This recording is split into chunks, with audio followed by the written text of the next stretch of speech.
and welcome back to another Nerf Blaster review video for the channel. My name is Luke Triton and today we are covering the Firefly. This is a very old N-Strike blaster which is cylinder fed and is spring powered. This is a blaster that obviously did make it to the UK but is quite rare. Recently I was able to find a very cheap eBay listing and straight away I went for it. So now I can genuinely and happily say I have a Firefly in my collection.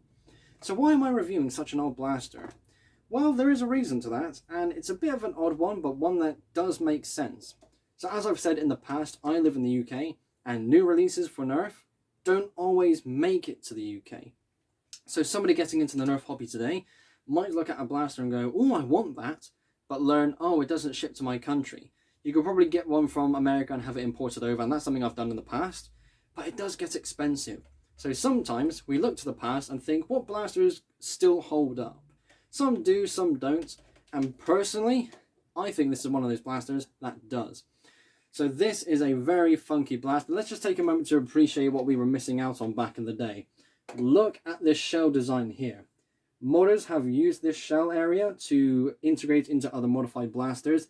Can you blame them? Look at that. It still looks so good compared to other blasters coming out today.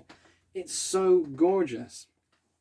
In the stock of the blaster, we have a 4 darts holder on both sides. So that is 8 darts storage total. And the cylinder does take 8 darts as well. So that's basically a full reload. This is a spring power blaster and the priming handle is here on the top. This is something that I had to very quickly get used to. You don't aim down sights with this, which is kind of daft. There is a tactical rail on top, so you could add a optic of your choice. But how would you do so?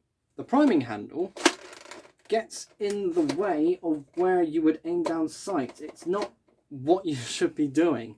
So if you're going to be firing this, you're going to be holding it like this, or if I turn this side rather, you're going to have to get used to doing it that way. If you try and aim down sights again, it's just never going to end well. So it's just a bit of a shame, but at the same time kind of understandable given the configuration. It does look like a bullpup, and I think that's very cool. Bullpups are very popular, especially in the firearms world, but with Nerf blasters it's very gimmicky. And I would love to see more bullpup blasters appear in the future. Now then, of all things, what made the Firefly so special?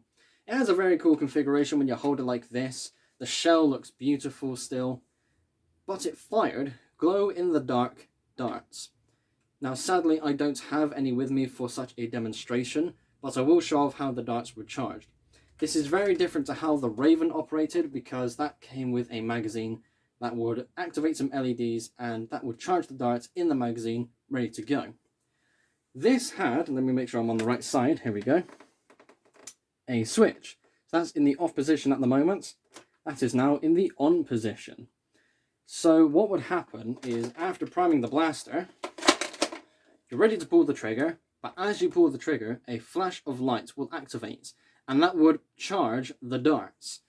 That's not really good because seeing how the darts were charged on the Firefly compared to how they were charged with the Raven, it's very obvious that the Raven darts had more light exposed to them and they were brighter when they were glowing in the dark.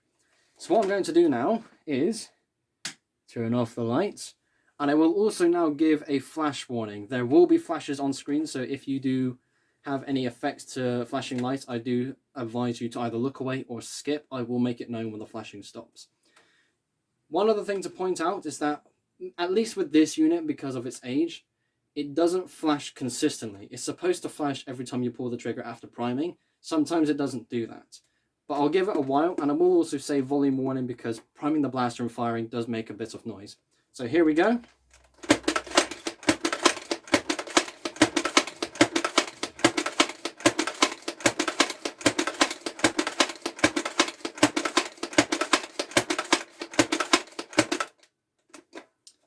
That was pretty cool. So the flashing has now ended, so if you are epileptic or otherwise prone to flashing lights, you may now continue to watch this video. Those of you who did watch the flashing, however, you will have noticed that, again, like I mentioned, after every trigger pull, sometimes it wasn't consistent. My apologies there, I didn't realise I still had the light switched on. And I also didn't realise that you could still flash it without having to prime it. I never knew that, so that's a new discovery here live on video. But yes, that is quite remarkable because that feature obviously we saw later on in the Raven, and that's much more refined. I think for cylinder-fed blasters, if there is going to be a glow-in-the-dark feature going forwards, there would need to be a constant activated light surrounding the chamber. If you do look a little bit closer here, you can see that the cylinder here is transparent, so as much light as possible can actually get to the darts.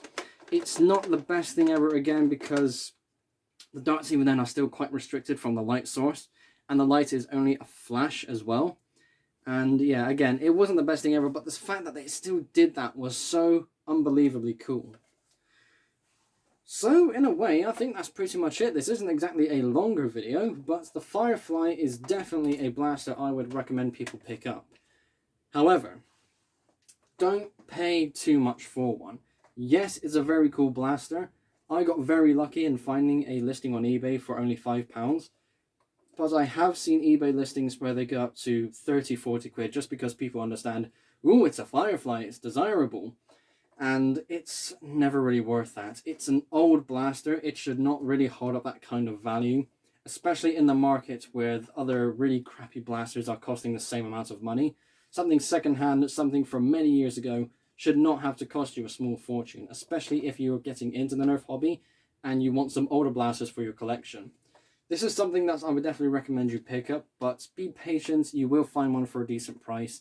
I'm pretty sure there are going to be some more eBay listings out there where they have the make offer option. Try and go for that, try and get one as cheap as possible, but ultimately I do recommend you try and find one if you can find one somewhere.